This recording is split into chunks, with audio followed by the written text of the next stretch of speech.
he dumped her for being barren. On his wedding day, she walked in holding the baby he said she'd never have, and for a moment, the entire ballroom forgot how to breathe.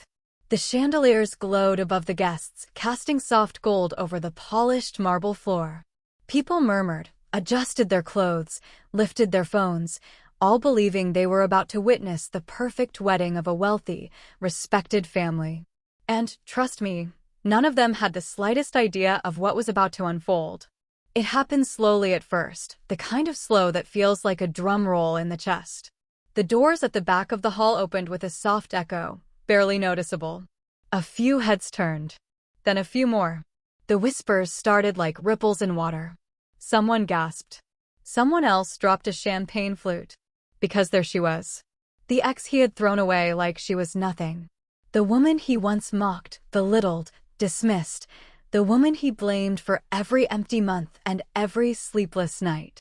She stood in the doorway wearing a long, elegant dress the color of quiet power. Her posture was steady, shoulders relaxed, chin lifted just enough to say, "I don't owe anyone an apology anymore." And honestly, she stayed calmer than I ever could. But that wasn't what silenced the room. The silence came when the guests noticed the baby in her arms, a little girl with soft curls, round cheeks, and eyes so bright they looked like tiny lanterns. She held the child gently, protectively, the way a woman holds her greatest miracle. And the groom, yes, the same man who once called her barren, froze at the altar. His face drained of color. His new bride blinked rapidly, unable to understand why everyone's attention had suddenly turned away from her diamonds and toward the woman he swore he had moved on from. One of the groom's aunts whispered loudly enough for half the room to hear. "That child, she looks just like him." The bride's bouquet slipped from her fingers. The music faded mid-note. The groom's mother covered her mouth. And at that exact moment, when every eye was locked on the baby, he said she'd never have. The groom took a single step backward, as if the truth itself had just slapped him. But to understand how she ended up in that doorway, holding the child that turned his perfect wedding into a storm, we need to go back to the beginning. Before we begin, if you love stories that feel like they came straight out of a wedding group chat, subscribe now. Trust me, you don't want to miss the next twist. Months before that shocking entrance in the ballroom, she was just Elise, a 34-year-old accountant who worked long hours, loved quiet mornings, and believed marriage was supposed to be a place of safety. Her life was simple, almost too simple, the kind of routine that keeps a person steady but slowly drains the color out of their days. Her apartment was small, always smelled faintly of vanilla candles, and had sticky notes everywhere because Elise forgot things when she was anxious. And she had been anxious for years, not because of her life, but because of him. Daniel. The man who once held her hand like it was treasure, then later held it like it was an obligation. Back then, he seemed charming enough. He walked into her life like he was doing her a favor, polished suits, a successful real estate business, and a smile that made strangers assume he was kinder than he actually was. Elise noticed his red flags early, but ignored them like so many women do. Honestly, you and I both know how hope can make even the brightest warnings look like holiday lights. He liked control, subtle at first. He chose her clothes for dinners, corrected her stories in front of friends, told her which coworkers were unnecessarily friendly. And whenever she tried to confront him, he'd kiss her forehead and say, "Relax, sweetheart. I'm just trying to protect our future." Little did she know, this was only the opening act. His family loved appearances more than honesty. His mother, Lucinda, spoke like every sentence was a competition. She'd look Elise up and down with a polite smile so sharp it could cut glass. "You're very sweet," she'd say. "Daniel needs a wife who can keep up with his lifestyle." Elise would laugh awkwardly, pretending she didn't understand the insult. Trust me, Lucinda didn't say things by accident. But for a while, Elise pushed through it. She loved Daniel. Or maybe she loved the person she hoped he could become. She imagined a home filled with warmth, children running through hallways, and a husband who saw her as his equal. She didn't know then how much pain those dreams would cost her. One evening, while they sat together on their couch, Daniel kissed her cheek and whispered, "If everything goes as planned, we'll be married next year." Elise smiled, believing him. She didn't realize as planned meant something very different to him, something cruel she wasn't prepared for. Because soon, the pressure around her womb would become a weapon. The whispers behind her back would grow louder. And Daniel, the man she trusted with her whole future, would turn her deepest fear into the reason he walked away.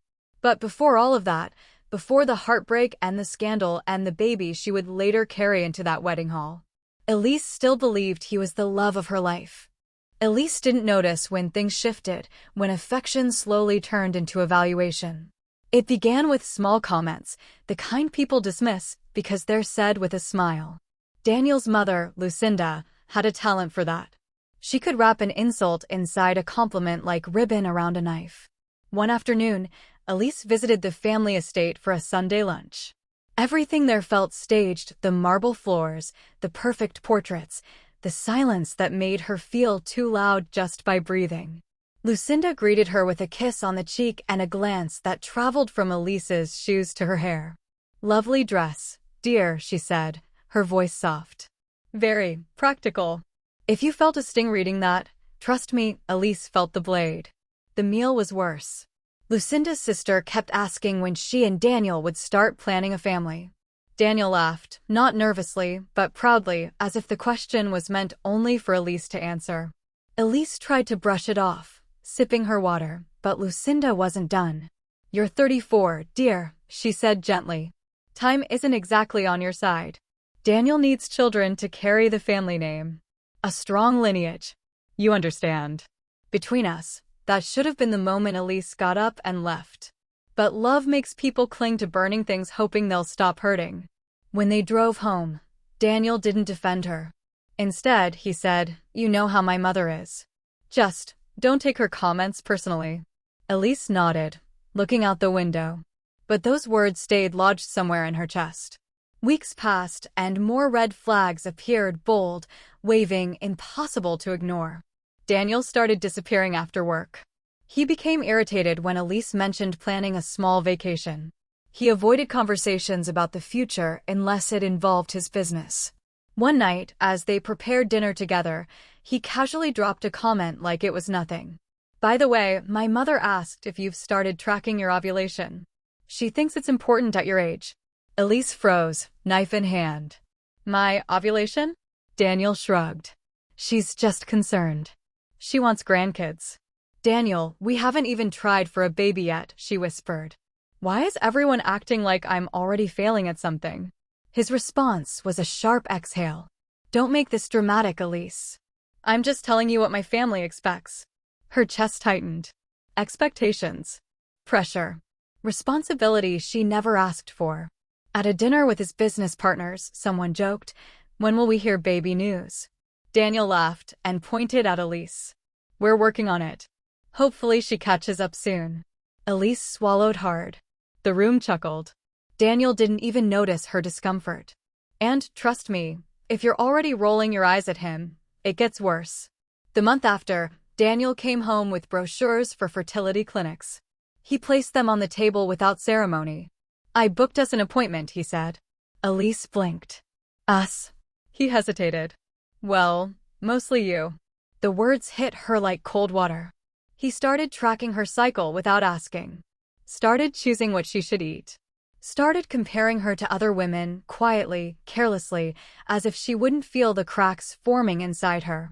One evening, when Elise suggested couples counseling to help them reconnect emotionally, Daniel laughed. "Counseling? Elise, we don't need therapy. We need results." That line right there should have been a red siren. But Elise was still clinging to hope. Still believing love could win over pressure. Still trying to be enough for a man who was already planning to blame her for things she couldn't control. Little did she know, the storm was coming. A storm that would rip everything apart. And it started with 7 words Daniel said at dinner one night. "My mother thinks you're wasting my time." Those 7 words didn't just sting, they shifted the entire gravity of Elise's life. Daniel said them casually, slicing into his steak, as if he wasn't dismantling her sense of worth. "My mother thinks you're wasting my time." Elise stared at him, fork in hand, unable to understand how a man who once held her face so gently now tossed such cruelty onto the table like salt. The restaurant around them buzzed with soft music and clinking glasses, but Elise heard nothing. Just that sentence replaying again and again. She finally breathed. Is that what you think too? Daniel didn't look up. I'm not saying that, Elise. I'm saying we can't pretend everything is fine. We've tried for months. Daniel, we haven't even tried a full year. He put his fork down, exhaling sharply. Elise, I'm 37. I want a family. I can't keep waiting hoping something magically works. That word, magically, cut deeper than he knew. To Elise, having a child wasn't magic. It was faith, biology, love, patience. And right then, she realized Daniel saw it as a task. A scoreboard. A race she was already losing. The following week, things escalated. Lucinda invited Elise for tea. Elise went alone, hoping foolishly that maybe Daniel's mother just wanted to talk woman to woman. But Lucinda didn't waste time.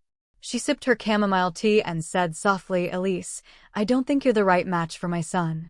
Elise's breath caught. Excuse me? You're lovely. Sweet. But not strong enough for the demands of his future. His future? Elise echoed. Lucinda nodded. A man like Daniel needs heirs. A wife who can secure the family line. You've been together 3 years, dear. And what do you have to show for it? Elise sat frozen.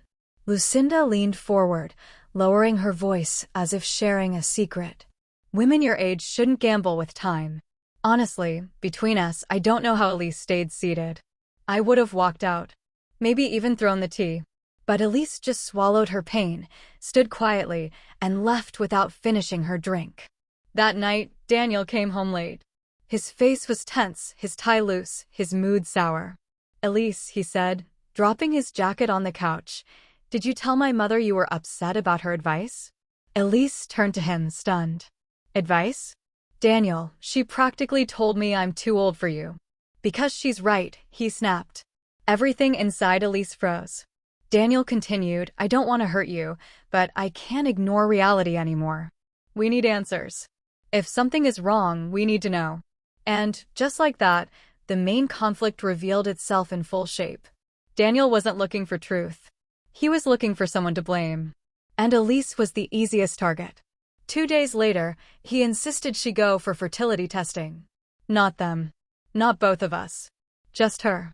At the clinic, Elise sat in silence as the doctor explained the steps. Daniel wasn't there, he was too busy. She had never felt so alone. After the appointment, she went home exhausted, emotionally drained. She told Daniel she wanted him to get tested too, just to be sure. He recoiled like she'd insulted him. Elise, I'm not the one with the problem. How do you know that? She asked softly. His voice sharpened. Because I'm a man. And this is your responsibility. There it was. The cruelty. The arrogance. The belief that her body was defective, that she was failing him.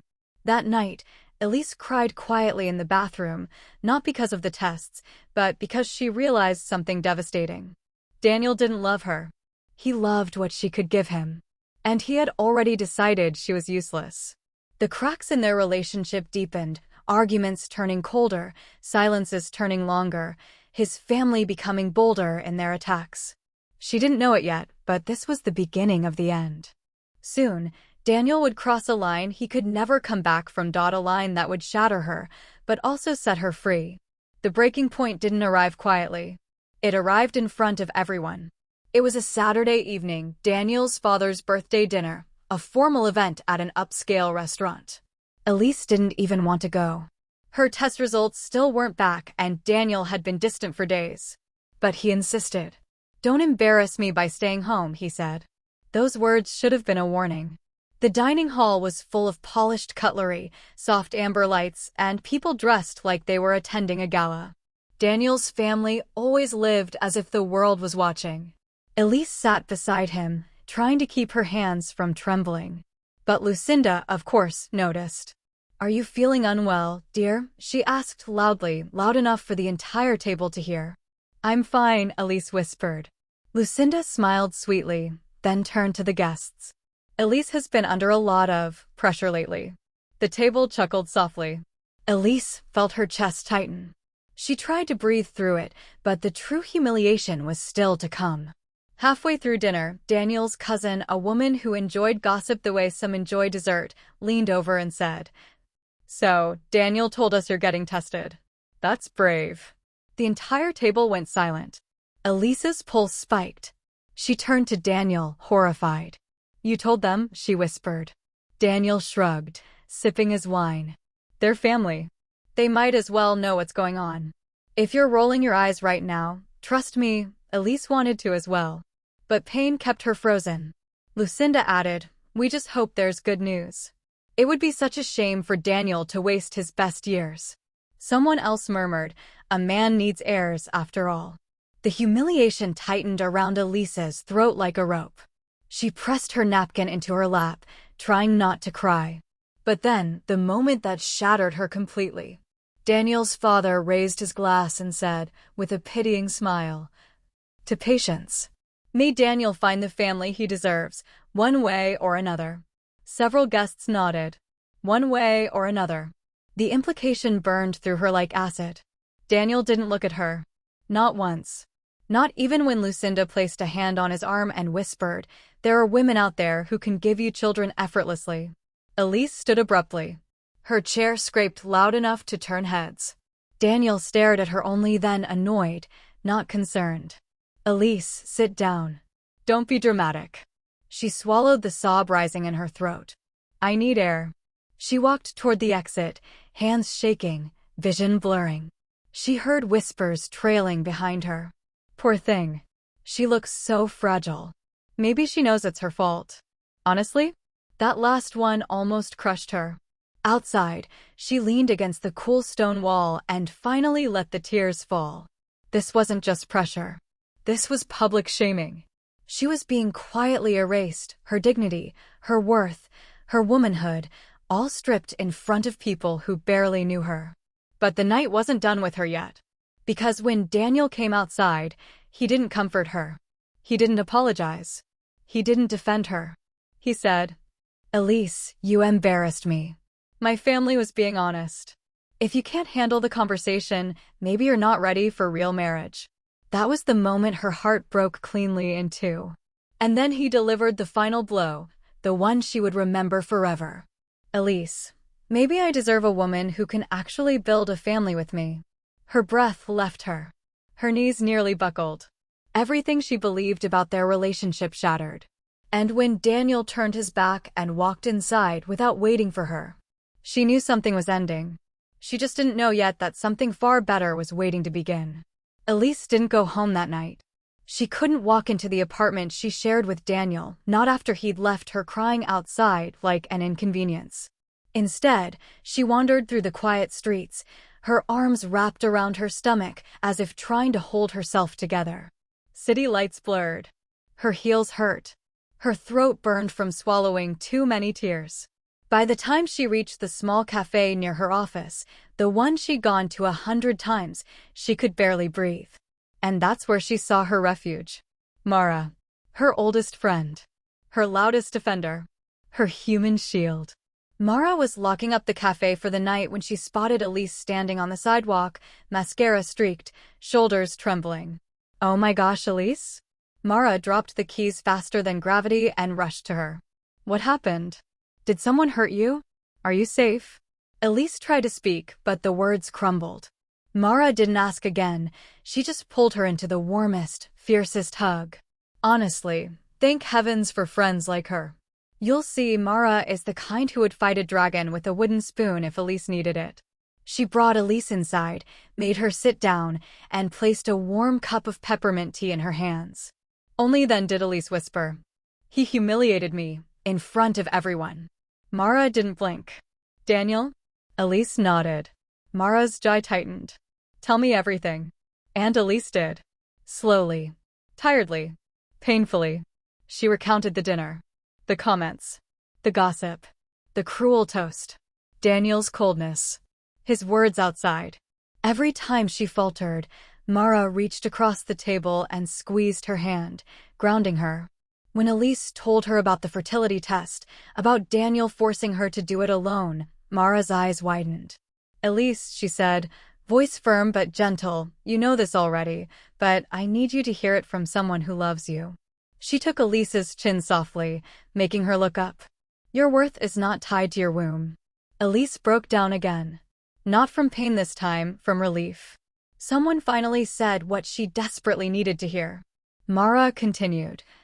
"And another thing, if Daniel's so certain you need testing, why hasn't he tested himself?" Elise whispered, "He says he doesn't need to." Mara scoffed, sitting back. "Convenient. Too convenient." She wasn't wrong. They sat in silence a moment. Then Mara placed her hand over Elise's and said a sentence that shifted the trajectory of everything. "Tomorrow, we're going to get you answers. Real ones. From a real doctor. No more living under his mother's shadow." Elise blinked. "But Daniel." "Forget Daniel," Mara interrupted. "This is about your truth. Your health. Your life." She walked around the table and hugged Elise again, whispering, "You need to know this. Nothing is wrong with you." That sentence. That was the first time in months Elise felt her heart lift even slightly. Mara insisted she stay the night at her apartment, a tiny place filled with plants and chaotic energy, but also more warmth than Elise had felt in ages. She tucked Elise onto the couch, made tea again, brought blankets, and sat beside her until Elise finally fell asleep. And for the first time in a long time, Elise slept without fear. Without pretending. Without Daniel's expectations pressing on her chest. Because she finally had something she hadn't felt in months. An ally. A safe place. A beginning. And little did she know, tomorrow would reveal truths big enough to shift her entire life and expose the lie Daniel built their relationship on. The next morning arrived quietly, but Elise woke with a weight she could no longer ignore, fear mixed with the smallest drop of courage. Mara was already in the kitchen, banging pans in her dramatic, comforting way. When she saw Elise step in, wrapped in one of her oversized sweaters, she softened. "Ready?" Elise hesitated. Mara didn't. "Come on. Today we get answers, real ones." They took a cab across town, to a private clinic Mara trusted. The kind of place where the hallways smelled like eucalyptus and the receptionist looked like she'd keep 1,000 secrets without blinking. Elise held her bag close to her chest, her fingers trembling. While filling out paperwork, Elise whispered, "What if something is wrong with me?" Mara turned sharply. "Elise, please listen carefully. You need to know this. Nothing is wrong with you. Nothing that makes you less of a woman. Less of a partner. Less of a human being. Honestly." I think even the clinic walls paused to hear that one. Mara had a gift for timing. Dr. Rivera, a calm woman in her late 40s, welcomed them into her office. She had that gentle but no-nonsense aura that instantly puts people at ease. She sat across from Elise, folding her hands neatly. "How can I help you today?" Elise swallowed. "My partner, he thinks I might be the reason we haven't conceived. He asked me to get tested." Dr. Rivera nodded slowly. "And has he been tested as well?" Elise lowered her eyes. "No." Mara scoffed so loudly it almost echoed. "Convenient." Dr. Rivera didn't react, but there was a flicker in her eyes, the kind of flicker that said she'd seen this pattern too many times. "Well," the doctor said gently, "let's begin with you. We'll run a full fertility panel. Hormones, ultrasounds, scans. It may take a couple of hours, but you'll leave here with clarity." Clarity. A word Elise hadn't felt in months. The tests began. Blood draws. Ultrasounds. Scans. Medical questions that made Elise replay every painful conversation she'd had with Daniel. Mara stayed the entire time, holding her back, squeezing her hand, making terrible jokes to keep her from spiraling. And then, they waited. The waiting room was quiet, except for a small fountain bubbling softly in the corner. Elise stared at the floor, her breath shallow. Mara tapped her foot, impatient and protective. Finally, Dr. Rivera returned with a folder. "Elise," she said, sitting down, "I want you to breathe." That alone made Elise's heart race. The doctor opened the file. "I've reviewed everything. And I want to be very clear so there is no confusion. She looked directly into Elise's eyes and said, "You are completely healthy, fertile, normal. There is nothing, absolutely nothing, suggesting infertility." Elise blinked. Once. Twice. "Are you sure?" she whispered, voice cracking. Dr. Rivera smiled kindly. "Yes. Your hormone levels are excellent. Egg reserve is strong. Ultrasound is normal. There is no medical reason you wouldn't be able to conceive." Mara let out a triumphant gasp loud enough to wake sleeping angels. "I knew it," she said. "I knew that man had the audacity to blame you because it was easier than looking in a mirror." Elise covered her mouth as tears slipped down her cheeks, not tears of pain, but of release. Months of self-hate, erased in a single sentence. Dr. Rivera continued, her tone firmer now. "Elise, in many cases, the issue lies with the male partner. Fertility is a shared process. I strongly recommend he undergo testing." Elise let out a shaky breath. "He refuses." The doctor exchanged a look with Mara, a knowing, exhausted look women have shared for generations. "Well," Dr. Rivera said gently, "then you now know one important truth. The blame he placed on you was never grounded in medical reality." Elise nodded slowly, letting the words sink into her bones. For the first time in months, she didn't feel broken. She felt angry, determined, awake.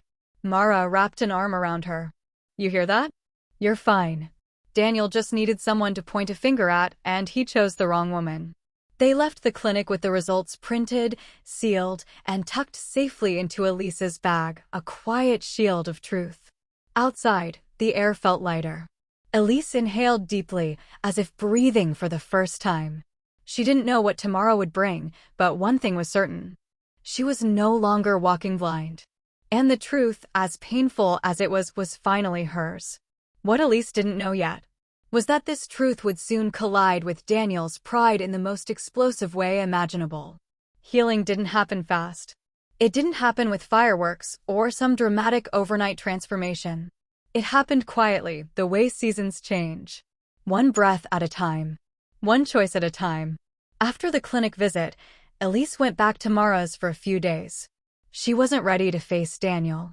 Not with the truth in her hands and the pain still raw. Mara set her up in the guest room, brought blankets, made soup, and guarded her like a loyal lioness. But after a week, Elise made a decision that surprised even herself. She packed her things. Not because Daniel asked her to, but because she was done shrinking to fit his expectations.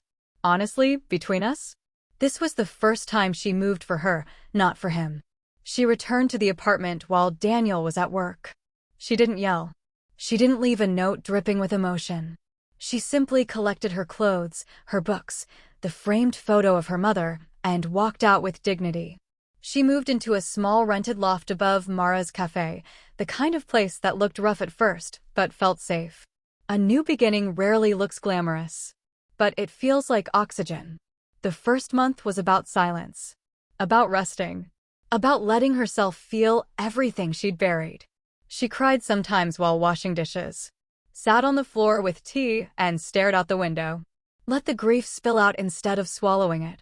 And little by little, she began coming back to herself. Work helped too. Elise threw herself into it, not to hide her pain, but to rediscover her competence. She took on 2 new clients, built a few design portfolios, reorganized her schedule. Her coworkers noticed something different in her eyes. Confidence. Even if faint. Mara helped more than she realized. She dragged Elise to weekend markets, yoga classes she hated, and movie nights filled with popcorn and sarcastic commentary. "You're healing," Mara would say. Elise would roll her eyes. "I'm surviving." Same thing, really. Survival is the first step to rebuilding. 3 months passed. Then 6. Elise started saving money for a bigger place. She bought plants, and somehow kept them alive.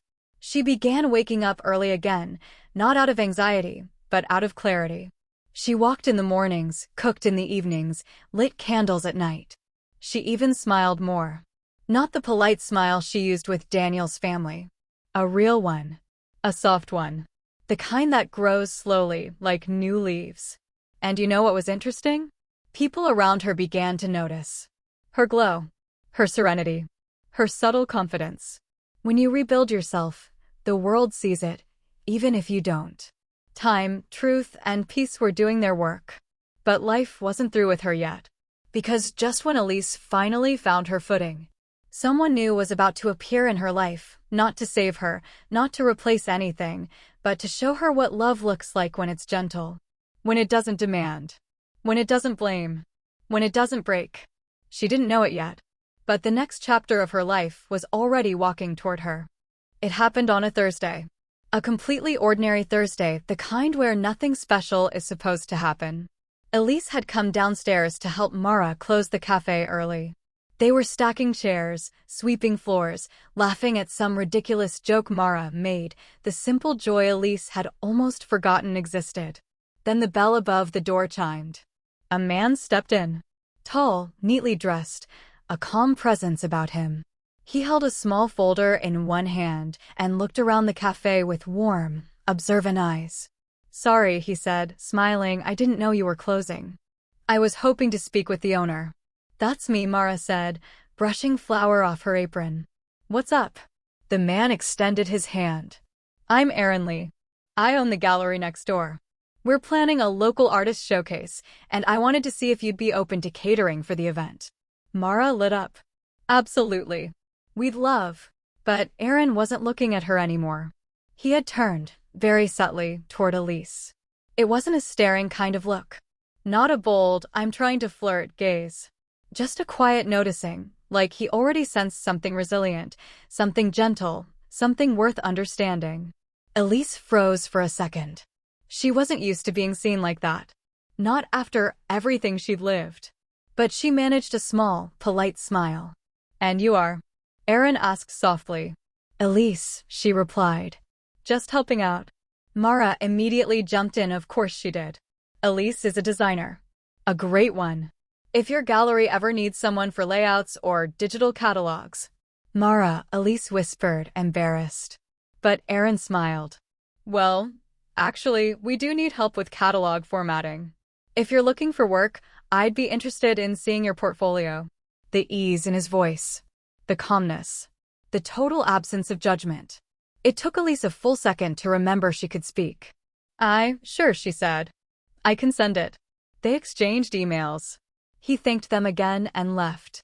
Mara waited exactly 3 seconds before raising her brows. Elise, did you see how he looked at you? Mara, please, Elise muttered, sweeping again. I'm serious. That wasn't business interest. That was, I want to know her favorite color interest. Elise rolled her eyes, but her cheeks warmed. She hadn't felt that in years. Over the next few weeks, Aaron and Elise exchanged emails. Then calls. Then meetings at the gallery to discuss designs. Aaron was different. He listened. He noticed small things. He spoke softly. He never pushed. He'd say things like, I like how your mind works. You have a peaceful presence. You make things clearer just by being around. And Elise, who had spent years being blamed, rushed, pressured, didn't quite know what to do with this gentleness. One evening, after reviewing a layout, he hesitated before she left. Elise, can I ask something personal? She froze. Old fears kicked in. But Aaron continued calmly. Are you okay? I mean, you carry a quiet sadness sometimes. And I hope I'm not crossing a line. No accusation. No assumption. Just care. Elise exhaled slowly. It's been a hard year. Aaron nodded once. No details needed. I just wanted you to know, you don't have to pretend around me. That sentence alone almost undid her. Time did its work. Conversations got longer. Silences became comfortable. Smiles came easier. And one evening, during a small gallery opening, Aaron walked toward her with that steady confidence of his. I've been wanting to ask this for a while, he said, but only if it feels right for you. He paused. Would you like to go to dinner with me? Elise's heart stuttered. Not from fear. Not from comparison. But from possibility. She didn't answer immediately. Not because she didn't want to. But because she had learned something vital. She wouldn't lose herself again. Whoever entered her life now had to meet her where she stood. So she inhaled, smiled a small, honest smile, and said, Yes, I think I'd like that. Erin's relief was so visible it made her laugh, really laugh, for the first time in a long time. And, just like that, a door opened. Not to replace her past, but to remind her that love isn't supposed to feel like walking on glass. It's supposed to feel like a hand offered gently, inviting you to step forward when you're ready. Healing doesn't announce itself with trumpets. Sometimes it arrives in moments so quiet you barely notice the shift, until suddenly, you're living a life you once thought was impossible.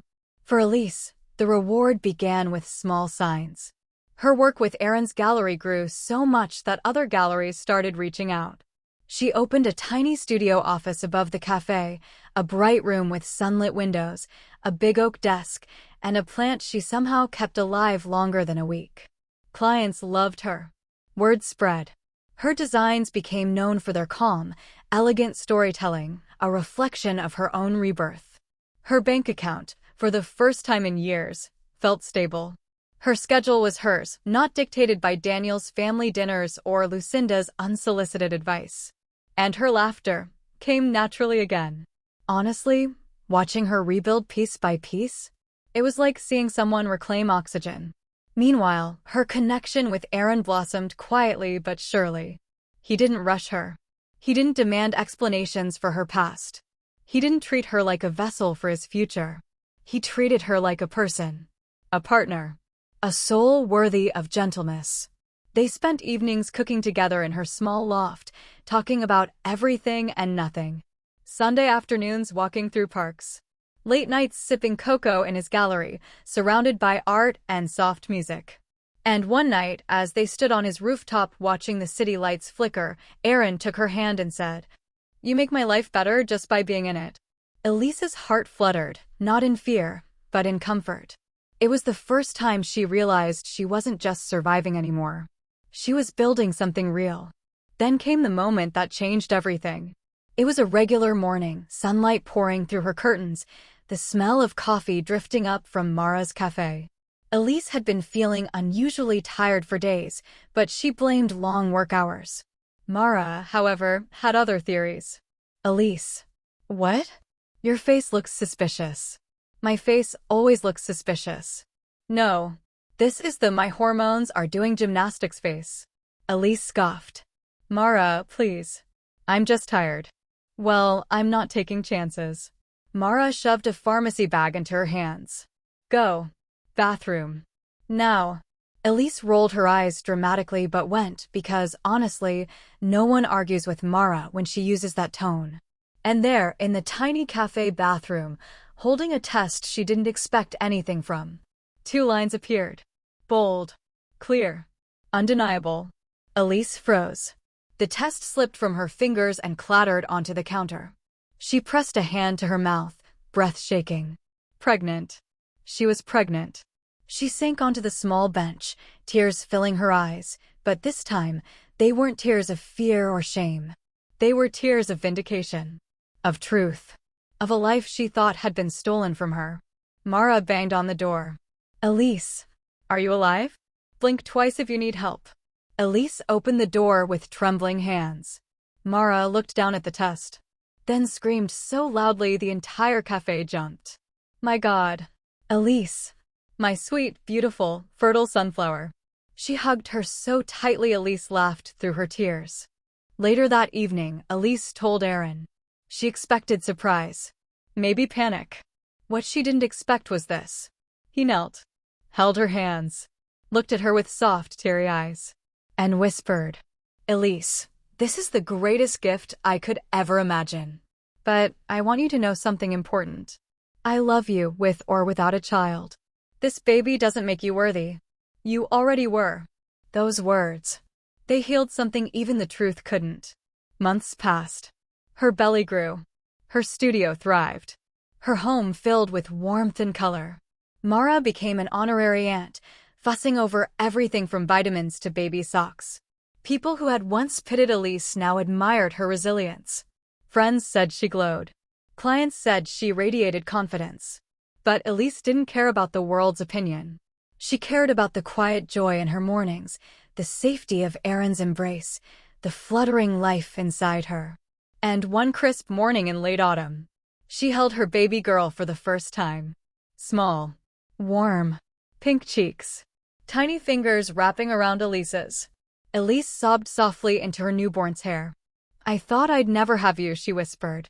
"But you were always meant to be mine." Aaron kissed her forehead.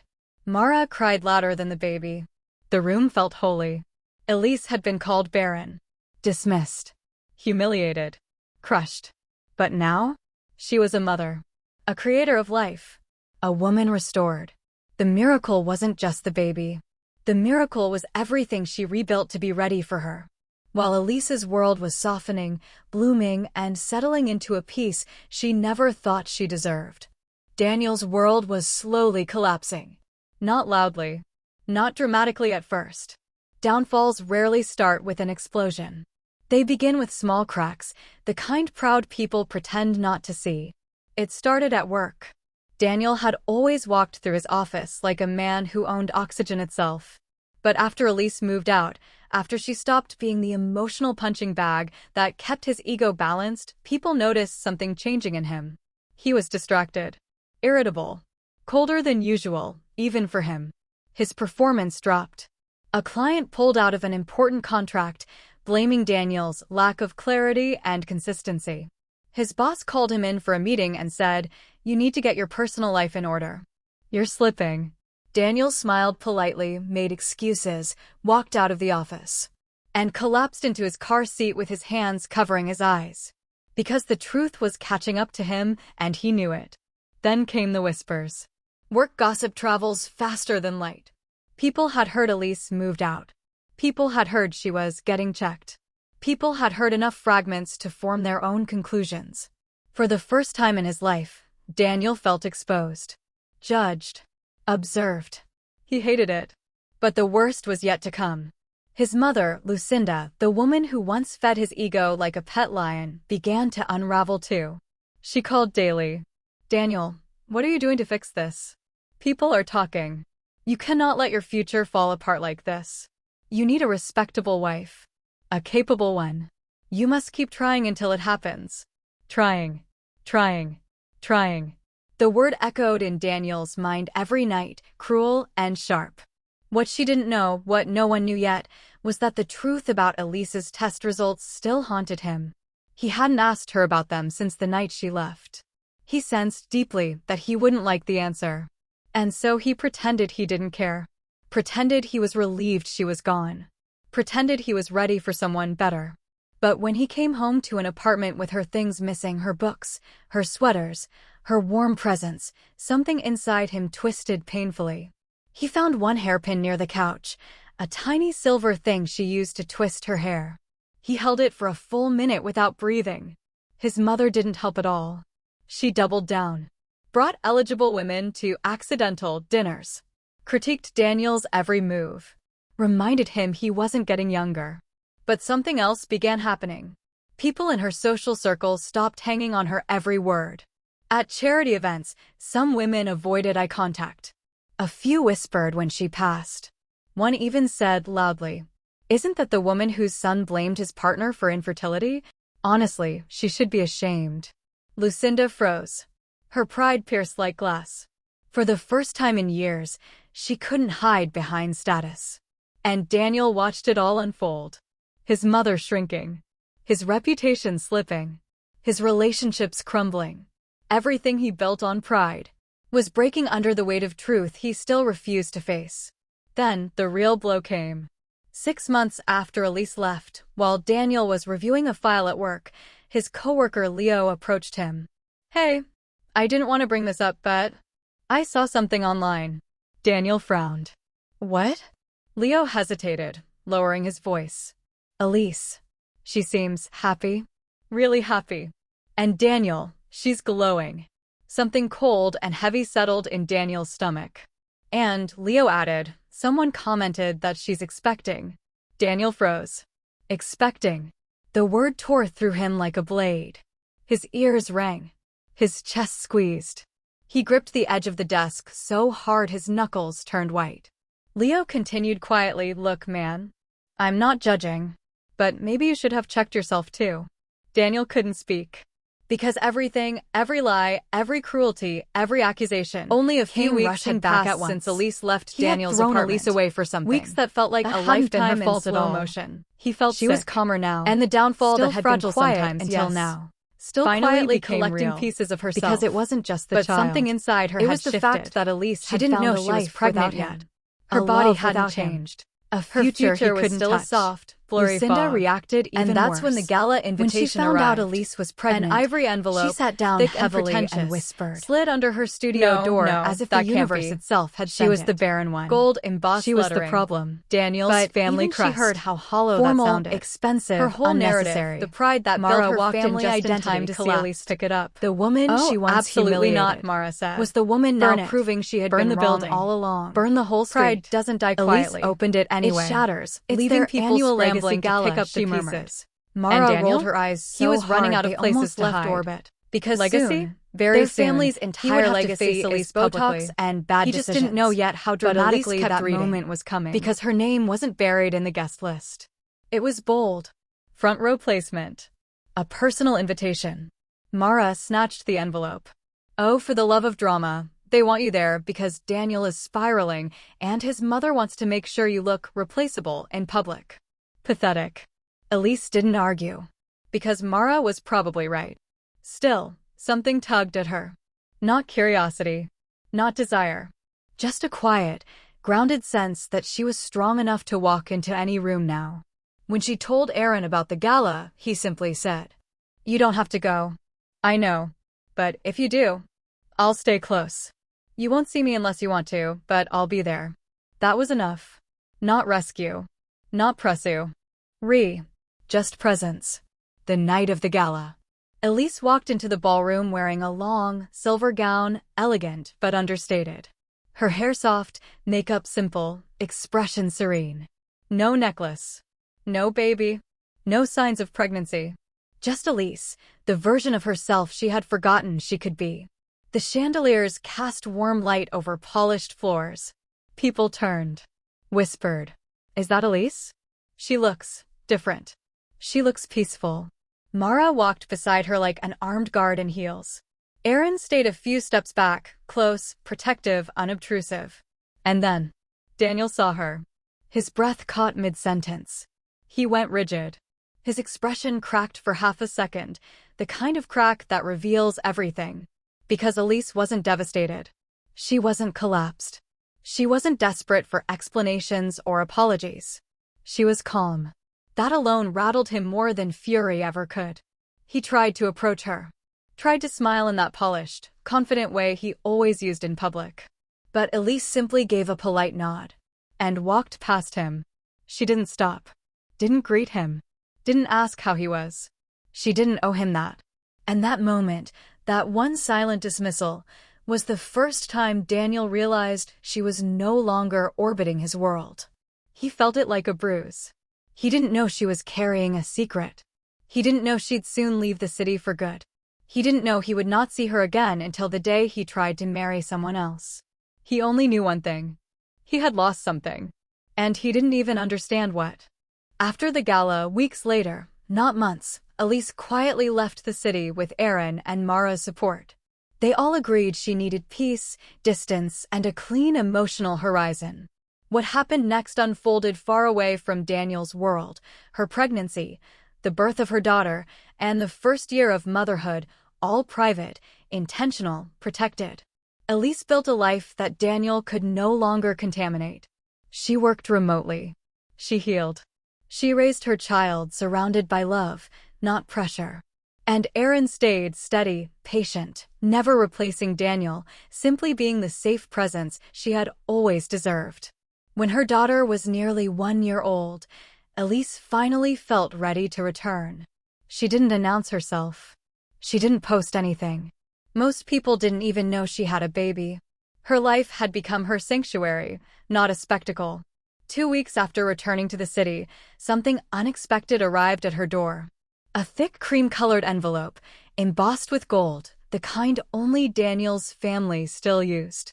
Elise recognized it immediately, even before she touched it. Aaron was holding the baby, bouncing her lightly as she babbled. Mara sat on the couch half laughing, half dreading. Elise, Mara said, narrowing her eyes, if this is what I think it is, I will burn it before it hatches. But Elise opened it anyway. And there it was. A wedding invitation. Daniel's wedding. Her name printed boldly at the top of the VIP list. Mara gasped dramatically and almost choked on her coffee. Aaron froze, not angry, but protective. Elise simply breathed. No panic. No sting. No heartbreak. Just an odd, unexpected calm. She lifted her daughter into her arms, kissed her soft curls, and whispered, "It's time." Aaron studied her carefully. "You don't have to go." "I know," Elise answered. "That's exactly why I can." She wasn't walking into war. She wasn't walking into drama. She was walking into closure, holding the very proof of her own worth.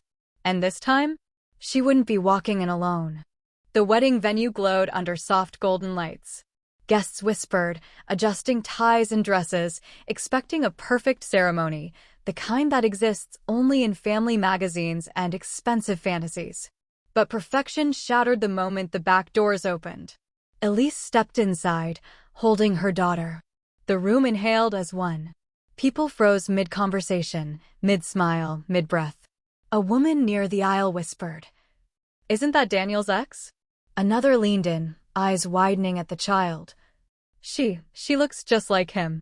It spread so fast it felt choreographed. Shock, rumor, conclusion. But it wasn't truth. It was wishful gossip, people seeing familiarity where there was none, grabbing for drama where there was only destiny. They didn't know yet how wrong they were. They didn't know how close the truth actually stood. Elise held her daughter gently, the way only a woman who survived fire learns to hold new life. She walked forward calmly, not seeking attention, but earning every pair of eyes on her. Daniel turned at the altar. His face lost every hint of color. He stared at Elise, then at the baby, and his breath caught in his throat. He whispered, almost silently, "Impossible." His new bride clutched his arm, trembling, because she could read the fear spreading across his expression. The fear that everything he built on lies was about to crumble. The whispers grew louder. Does that mean the rumors were true? Was she pregnant back then? Did he lie about everything? Elise didn't speak. She didn't need to. Just by standing there whole, calm, radiant, she said more than any speech could. Then someone pointed, confused. "But wait, the baby has a mark right there on her cheek." A man leaned forward, squinting. "Daniel doesn't have that." "None of them do." Another corrected him. "That's not a family mark from the Montgomery side at all." More murmurs. Confusion replacing assumption. Because the truth was standing 3 steps behind Elise. Aaron. Quiet. Steady. Present. He didn't step forward like a hero. He didn't puff his chest or seek recognition. He simply stood close enough for the room to understand the connection. The way the baby's tiny birthmark matched the faint one on his own cheek. The way her soft curls mirrored his. The way she smiled briefly with the same gentle slope. Someone gasped. "Oh my God, the child isn't Daniel's." Daniel finally found his voice, shaky, cracking at the edges. "Elise, tell me this isn't real." She looked at him, soft but unshaken. And with a calmness that cut deeper than anger ever could, she said, "She isn't yours, Daniel." The room erupted. Then the problem was never her. It was him. They blamed that woman for nothing. Look at his face, he knows. Lucinda must be dying inside. Lucinda did look like she might collapse. Her clutch trembled in her hand. She whispered, "No, this can't be." She was the barren one. That's what we believed. But belief collapses fast when truth walks in holding a child. Daniel staggered a step toward Elise. "Elise, please. I didn't know, I didn't understand, I didn't." Aaron calmly stepped beside her, not confrontational, not possessive. Just present. Solid. A man standing with her, not in front of her.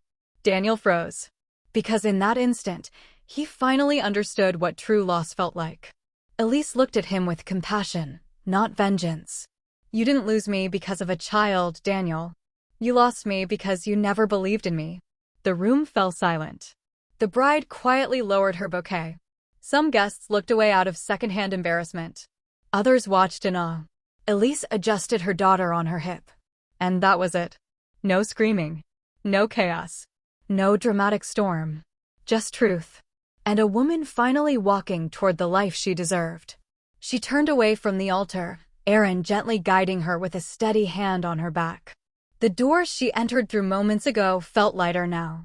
Lighter because Elise didn't walk out defeated. She walked out free. Some endings don't need fireworks. Some don't need revenge. Some don't even need an audience. The endings that stay with us are the ones that end in clarity. Elise didn't walk out of that wedding to prove a point. She didn't walk out to humiliate Daniel, or his family, or the people who once whispered behind her back. She didn't raise her voice, didn't demand apologies, didn't ask for justice. She didn't need to, because the truth had walked beside her. In her arms, in her courage, in the peace she carried across that ballroom. For years, Elise believed a lie that was never hers. She carried shame that didn't belong to her. She absorbed blame because someone else refused to face their own reflection. She twisted herself to fit into a story that was never written for her. But the moment she stood in that doorway, child in her arms, strength in her spine, warmth in her eyes, the world finally saw what she had known in her quietest moments. She was never the problem. She was the proof. Proof that truth always survives pride. Proof that love grows where it's nurtured. Proof that healing makes you glow in ways revenge never will. Daniel learned a painful lesson that day. Pride destroys quietly. One assumption at a time. One lie at a time. One cruel sentence at a time. Until the person you expected to keep forgiving you finally stops looking back. He didn't lose Elise at the wedding. He lost her the day he stopped honoring who she was. And Elise didn't win because Daniel lost. She won because she chose healing over bitterness. Growth over resentment. Peace over performance. Truth over illusion. Most importantly, she chose herself. And maybe that's the real moral here. Life has a way of returning truth to the surface. And those who tried to bury you often end up watching you bloom. Elise didn't just survive the storm Daniel created. She didn't just rebuild her life. She didn't just find love again. She became the sunrise after the storm. The quiet, unwavering proof that healing is the most powerful ending a woman can claim. And as she left that venue with Aaron gently carrying their daughter beside her, Elise knew one thing with absolute certainty. She wasn't someone's second chance. She was her own new beginning. Thank you for watching. If you love wedding drama, shocking twists, and stories like this one, don't forget to subscribe. Share this video with someone who would definitely gossip about a moment like this, and tell me in the comments, have you ever witnessed wedding drama in real life?